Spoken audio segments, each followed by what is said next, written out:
figured out how to reorganize government and really create efficiencies within government. So she's going to be a great asset as one of the chairs for the transition team. And then also Ryan Berger. Ryan is someone who I met really working on a variety of different job and economic opportunities here in our city, but also really is someone who is very passionate about ensuring that we have enough opportunities for our youth here in the city of New Orleans. So I thought that he was a really a great partner in that, and someone who would be a great asset also as one of the chairs. And then, as I mentioned already, Renee Laperoulari, someone who has worked in many government capacities and also in the private sector for quite some time, but most recently I brought her in, when was that? I guess about January or so? Yeah, about January, brought her in to lead and manage my campaign, and certainly was incredibly successful at that. So with that, let me bring up our first co-chair, and that is Cedric Richmond.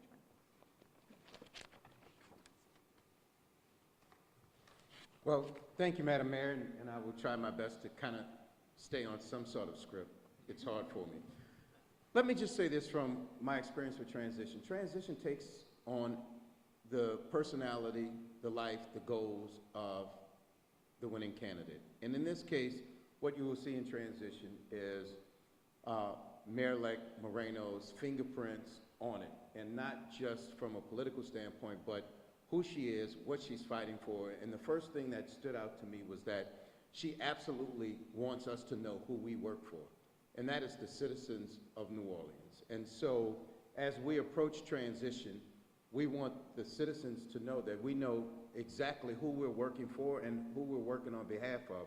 And that's to make the life better for every person that's in this city, and to create a type of city that will bring our sons and daughters and our families back home with excitement to this amazing city. So I just want to thank you, Madam Mayor, for giving me, Mayor-elect, for giving me this opportunity to help guide a city that's given me so much. And I just am ecstatic that I get to help shape this next mayoral administration, one that is looking to do it with inclusivity, one that is looking to lift up every neighborhood.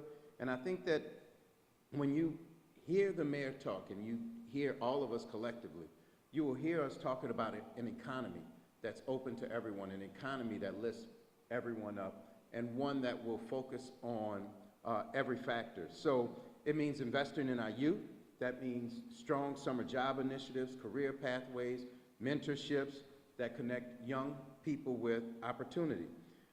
You will also hear us focus on workforce development, growing our small businesses, growing our small and disadvantaged businesses, our DBEs, so that they have real access to city contracts. And that's how you grow a city, that's how a city prospers, and that's how the people within a city prosper. So when we talk about this new administration, we talk about Helena Moreno. We're talking about her commitment to opportunity for all. And you'll hear us stress that over and over again, because the biggest compliment you can give an elected official is that they get it.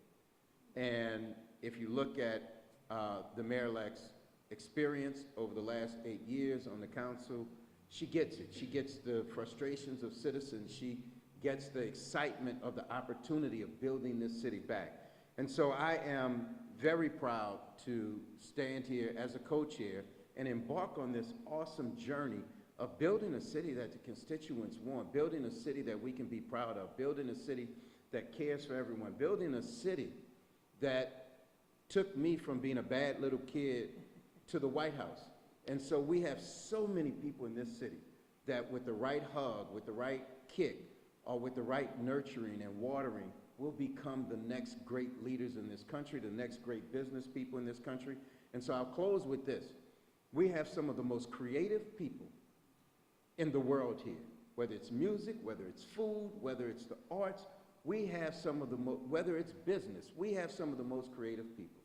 And if we continue to support them and nurture them and create a city government that supports them, then we're going to continue to lead this country in not only the arts, but also in business and opportunity, and the number one thing, which is being the best city to raise a family in. And I believe this transition is going to execute on all of those. So thank you, Madam Mayor, for including me. Appreciate it. Another thing I need to mention about Cedric is that when he worked for the president, he was actually the one who was really the person to engage with when it came to the opportunities in business and commerce. And so that level of experience on such a national level, to have someone like that now on my transition team, to be able to engage with the business community, to be able to really figure out what are those great opportunities that we could capture right here in New Orleans, I think is going to be such a great plus. All right, with that, I'll turn it over to Desiree Charbonnet. Good afternoon, everyone, and Helena, thank you. Thank you for this opportunity to work with you on transition. Thank you all for being here this afternoon. It is my distinct honor to serve as a co-chair on this transition team and to help shape the future of this city, a city that's healthier and that's safer, but not just for some, as she has said so many times, but for everyone. As a former judge, I have a passion for justice reform and public safety, and I'm excited to work with this transition committee, especially those that will focus on the issues of public safety. But public safety is just not about enforcement. It's about prevention, opportunity, and trust. And we know from polling during the campaign that next to infrastructure, public safety was first and foremost on the minds of the citizens. So it's important that we focus on what the people want, what they want to see improved. Helena also understands that crime doesn't just occur out of the blue or from nowhere. It doesn't occur because of no reason. It grows from unmet needs, lost opportunities, systems that fail our youth and families. That's why we're focused on community prevention, effective policing, collaboration between residents, nonprofits, and law enforcement. We will design actionable plans that expand youth programs, increase summer jobs, and create new partnerships to give young people alternatives and hope. Because when we invest in our young people, we invest in public safety and in the future of the wonderful city of New Orleans. So together, we're going to make our neighborhoods stronger, our city safer. Again, not just for some, but for everyone who calls New Orleans home. I say this from the bottom of my heart as a born and raised New Orleanian. New Orleans, I know you, and I am here for you, and I will do everything I can as a member of this transition team to improve public safety and make everyone feel comfortable and as safe as possible in this city. I'm happy to be a part of this committee, and I'm excited to work with these phenomenal people. Thank you.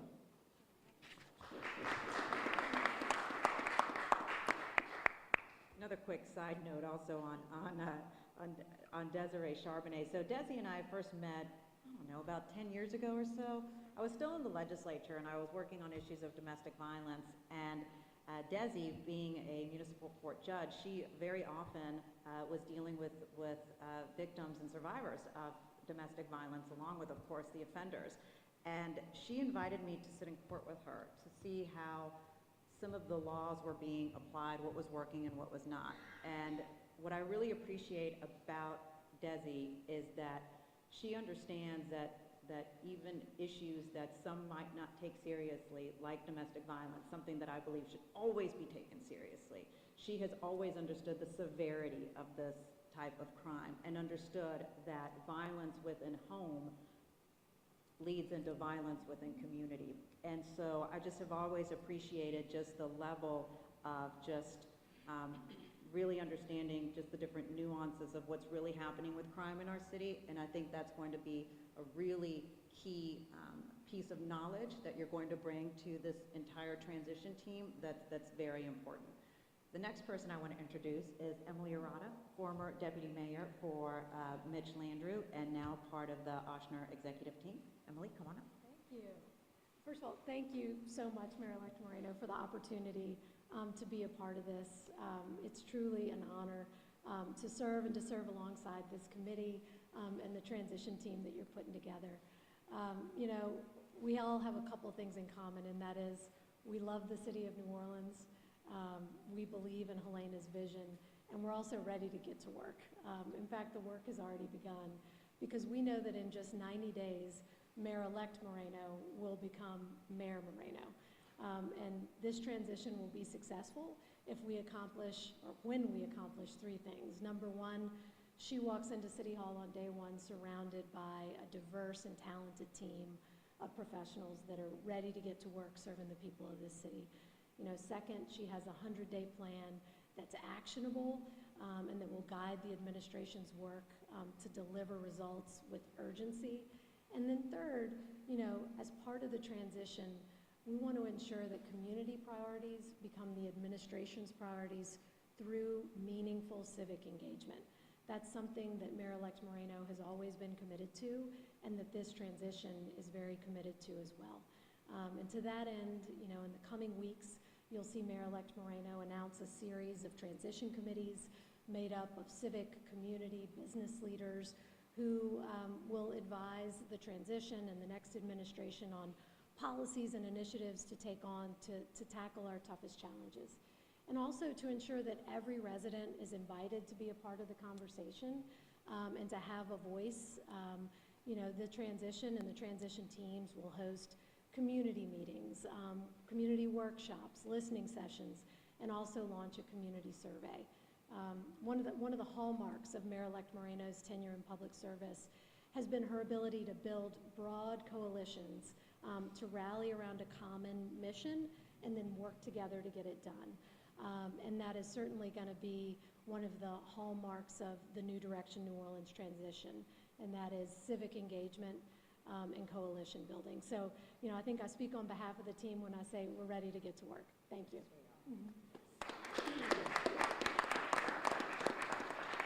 What I also appreciate about Emily is that she shares my same work ethic. I actually saw this when she was working for former Mayor Landrieu. I mean, they're early at night, they're late at night, and what I very much appreciate about her, and we share this in common, is that don't tell me no why it can't be done. Tell me how we're going to figure out a path to get something done. And that's always been my way of thinking, and that's how Emily thinks as well. And so just thank you for being part of this team.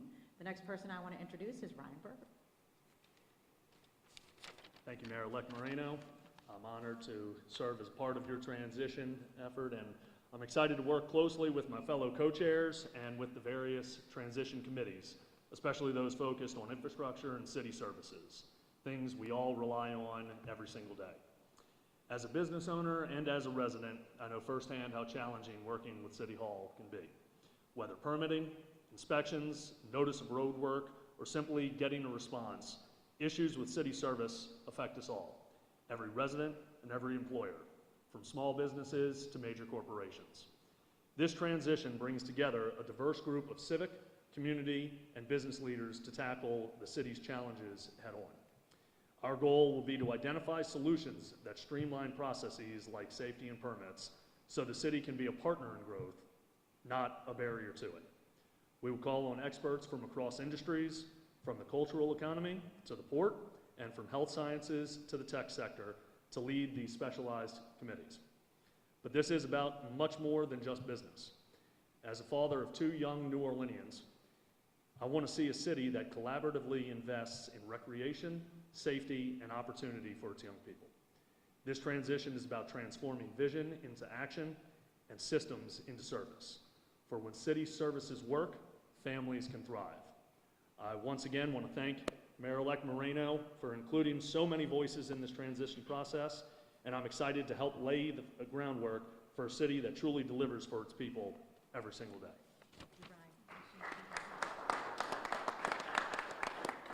And Ryan has certainly always been one of the community leaders who, yes, he has told me about different issues within City Hall, but the other part of it is he would always suggest different solutions. And so I've always appreciated that about you, Ryan. Thank you. And the last person I want to introduce, last but certainly not least, is Renee Laperoulerie, who will be serving as the Executive Director for our transition team. Thank you, Madam Mayor-elect. And good afternoon, everyone. I'm incredibly proud to serve as the Executive Director of Mayor-elect Helena Moreno's transition. First, I want to thank her for entrusting me with this important role, and I'm deeply honored to be working alongside such an outstanding group of co-chairs. This is an exceptional team, experienced, thoughtful, and deeply committed to building a city government that works for everyone. We've moved quickly and seamlessly from campaign mode into transition mode. We're 24/7 mode. Because as the mayor-elect has said, this is about being ready on day one to deliver results for the citizens of New Orleans. Our transition is already up and running, and I want to encourage everyone to visit our website at newdirectionnola.com. That's where residents can sign up to stay informed about the work of the transition and find ways to get involved. Right now, people can sign up to receive notices about job postings, and soon we'll launch an online feature that will allow applicants to apply directly for positions in the administration. Our transition will set the standard for the professionalism, transparency, and accountability that New Orleanians can expect at City Hall under Mayor Moreno's leadership. Finally, I want to extend our sincere thanks to our partners here at the Greater New Orleans Foundation, which is serving as the fiscal agent for the transition. Thank you to Andy Coplin and the entire team here for your support, your partnership, and your ongoing work to make this city stronger and more equitable. Together, we're laying the groundwork for a government that works with urgency, compassion, and operational excellence for every neighborhood in New Orleans. Thank you.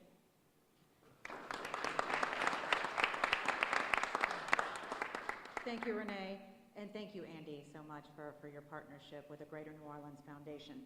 All right, so just so everyone understands kind of next steps, what you'll be seeing from the transition team over the next few days is we'll be announcing a variety of different committees that'll be tackling some of the city's greatest issues right now. Everything from public safety to the budget to city services to ensuring that we create opportunities for all, NORD, I can go on and on. And so those will begin to be getting announced. Also, obviously I have to hire some very key positions, and so we will be doing searches for that, which we'll start announcing tomorrow. But overall, we are working nonstop to make sure that I am ready on day one to start moving our city forward. And you know, it's interesting because even though I have this additional month, we're having to move really quickly. Because as you all know, Thanksgiving is right around the corner. Once you get into Thanksgiving time, you know, people get very busy with the holiday schedule, then you have Christmas, so that's why we cannot waste a day. As you all saw, I started to get to work on Sunday afternoon. I knew I couldn't waste a day.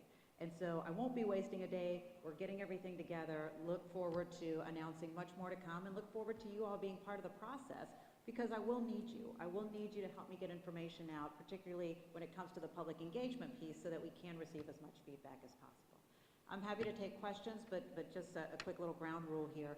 Let me take the questions first that deal with the transition team. If there are any questions that are off topic, I'm happy to take those, but let me take the transition questions first, okay? Any transition? Go ahead. Yeah, I was wondering if you have heard from the current administration regarding the transition, are there any sort of efforts to coordinate that? Sure. Yes, I have. And I've communicated with the mayor, and the mayor has made Joe Threat, the CAO, the lead person on dealing with transition. She also said that there would be a series of reports coming my way as well. Joe Threat and Renee have connected, and so we will start working on that ASAP this week. What role do you expect to play throughout the rest of this transition? The mayor? It's really up to her. I'm not sure. I'm certainly optimistic, though, that we'll be working with Joe Threat, because I have a very good working relationship with him, as you're probably aware. And obviously, I'll be working very closely with him on the budget as well. Yeah, go ahead. Just like for people who may not be familiar with transitions, like the role of a co-chair, like sort of them guide, like, you may speak more about their role. Sure. The reason why it's so important to have kind of the chairs and why I picked 4 is because really under each one of them I will have different parts of transition or different committees really under their portfolio. Like Cedric, he will be responsible for like economic development and opportunities. I'm going to put city services under Emily. So there's going to be a series of different committees under each one of them. And so they'll kind of be the overseers of the different committees, making sure that everything's working right. And then, of course, my executive director just will be ensuring that the operations of transition, that all the committees are meeting on time, that they're staffed correctly, and that the work is being done, and that there's work product coming out the way I want. Has there been any thought to use the deputy mayor system, sort of like what Ms. Landry used during his administration? Yes, there's been definitely some thought, you know, part of the transition process will be to figure out the best way to organize my office and organize government. If you utilize the deputy mayor system, do you know what departments the deputy mayor is overseeing? Also, if you use that system, how do you plan to pay for that, considering the city is facing a deficit right now? Yeah, it's a little too soon to go into that. That's something that, you know, once we go through transition, we'll be able to figure out exactly how I'll organize my office and how I'll organize city government as well. Have you determined the subject matter areas for the transition committees? And do you already have a structure in mind, or are you open to additional transition committee ideas that might come in from one of your co-chairs? Sure. Or somebody who says we can fix something? Yeah, good question, Will. So, you know, we have a kind of an obvious set of committees that we'll start rolling out and announcing, you know, who's part of them and the chairs. But obviously, you know, based on input, those could be revised, we could add. But more than anything, I think what's important is that all of these different committees will also be working in coordination and collaboration with each other. There may be some kind of cross-work that happens from one committee to another. So, for example, you know, let's say we're talking about economic development, but I also have a committee dealing with music, art, culture, and film. Obviously, you see where there's a cross there. And so that'll be announced in the next upcoming days and into next week. Can people volunteer to be a part of the transition? They're all volunteers, except for Renee. Well, she's volunteering too, but, you know, but also, you know, yeah, or ED. Yeah, go ahead. So this period is overlapping with some things still happening in city government. You are going to have to appoint Right. city council member and mayor-elect. The budget process, are you going to be like fully involved as a council member, or more is there, how is it going to jive, these things? So I have to be involved in both, and I'm very lucky to actually be involved in both. Obviously, it takes long hours and a lot of work, but I'm also very proud to have great teams all the way around. My team at City Hall, and obviously my team on transition. But yes, I mean, myself and other council members, we're planning for the future. We're planning for ultimately what we need to do to create a government with real operational excellence to meet the needs of the people of this city. And so that's what we're actually all working collectively toward. Obviously, I'm going to have my ideas, and transition is going to come up with some ideas on how we can create some efficiencies to get with this done. Have you seen some ideas coming out of transition ending up in this year's budget? Yeah, I do. I really do. And I would want that, you know, and I think, and talking to different council members, like they're actually hoping for something like that. I mean, everyone is looking for any type of assistance and guidance as to how we can create the very best government possible to meet the needs of the people of the city. I know Will asked you yesterday, but you considering still taking on Dr. Begnell, any other positions that you might be considering? I know it's only been 24 hours Yeah. yet to answer that question yesterday, but what is that like, you know, assessing who to keep on and then who to kind of play? Sure. So first, let me just say, and we're working through this process, a standard thing that occurs from mayor to mayor, Mayor Moreno did it, Mayor Landrieu did it, Mayor Cantrell did it, is that all non-civil service employees will be asked to reapply. That's just the standard, that's just how it works. Mayor Moreno told me that Mayor Nagin did not do that, and it actually created problems as to people not knowing, am I supposed to come into work? Well, I don't know what happened to my job. So I will be doing the same. And so based on that, you know, I'll be able to figure out who's the, like I mentioned before, the very best and brightest to fill all of the different department leadership spots, and have the transition team assist with that as well. No? All right. Okay. One of the things that happens with transition committees sometimes is people on a transition committee can move into the administration? Or do you have an idea of that's a yes or no for you, or open?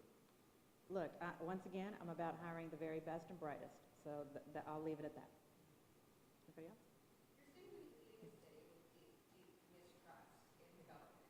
So how do you plan to really rebuild that trust in the first 100 days of office? Hang on one second. Anybody else have any transition committee questions? No? All right, thank you. I appreciate it. I'm happy to take off-topic questions. I just don't want them to stand in behind me and we're taking a bunch of, thank you, guys. We're always Yeah, behind. I know, they're always behind me, but. So the question that you asked was about the trust issue, which is a good one. And so what I've always said is that my administration will be very much about transparency. So what does that mean? That means ensuring that I have a really strong comms department, that I'm always talking to the public, that I make myself available or department heads available to be able to talk about issues that are important to the people of the city. But that also means when it comes to transparency, we need to have better transparency about what's happening with the city's tax dollars, particularly around contracting.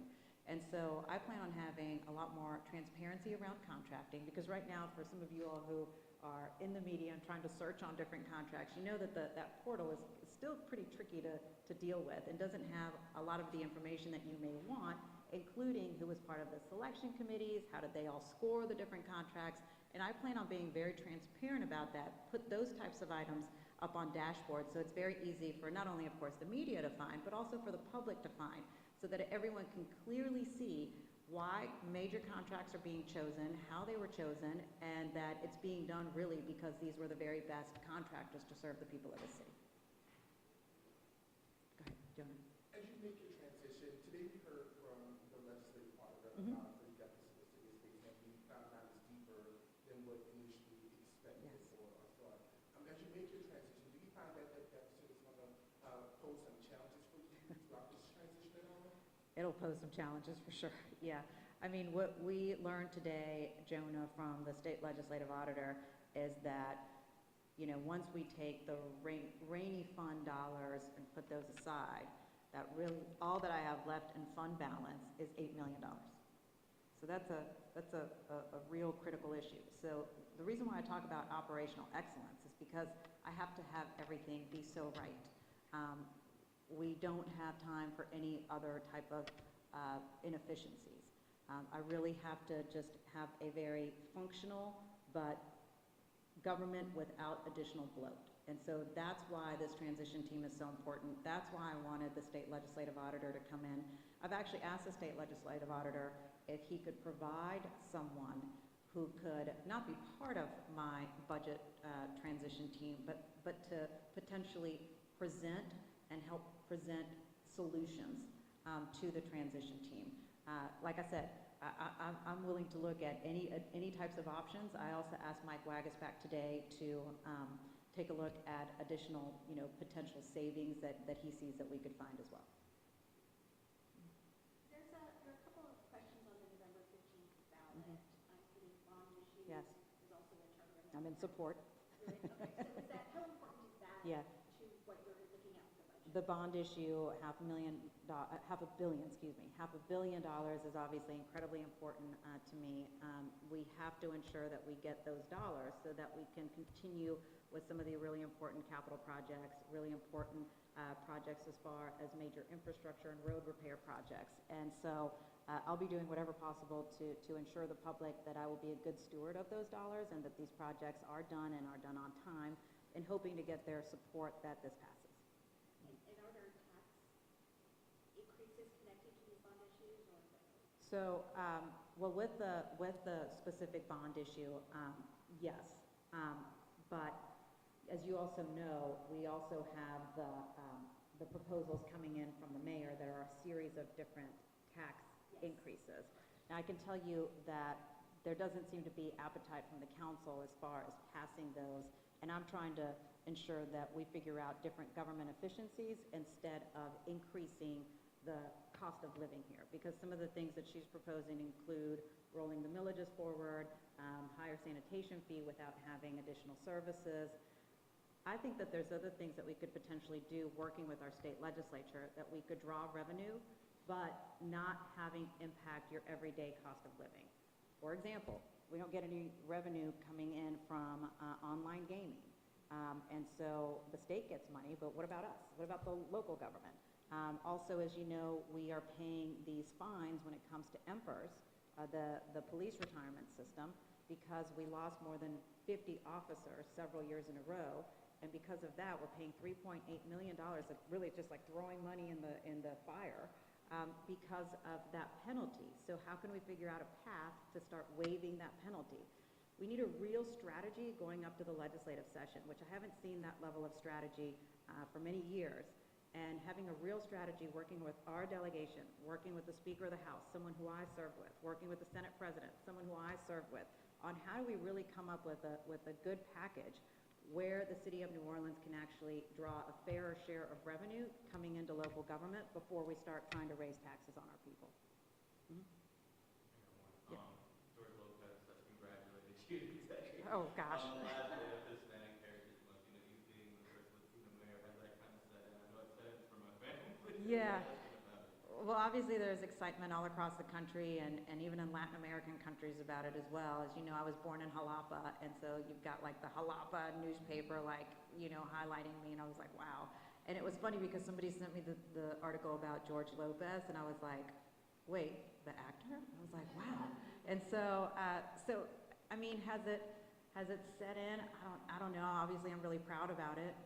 My family's really proud about it, but you know me, I just really stay grounded and focused on the work. I can't get too excited about where I am or the job because there is just or like the job title, I guess. It's really just about, I just know there's so much work to do, and so I just really stay kind of level set, focused on the work, and just go kind of day by day on what do we need to do today, and just really look at this as a job. Remember, the people of this city hired me to do this job. They didn't hire me just to have the title of mayor or who I am, as far as like the first Latina mayor. Like they hired me to do the job, and so that's what I'm going to do every single day: is do a job for them and treat this as a job, as the executive leading the city of New Orleans. Anything else? Thank you, everyone. All right.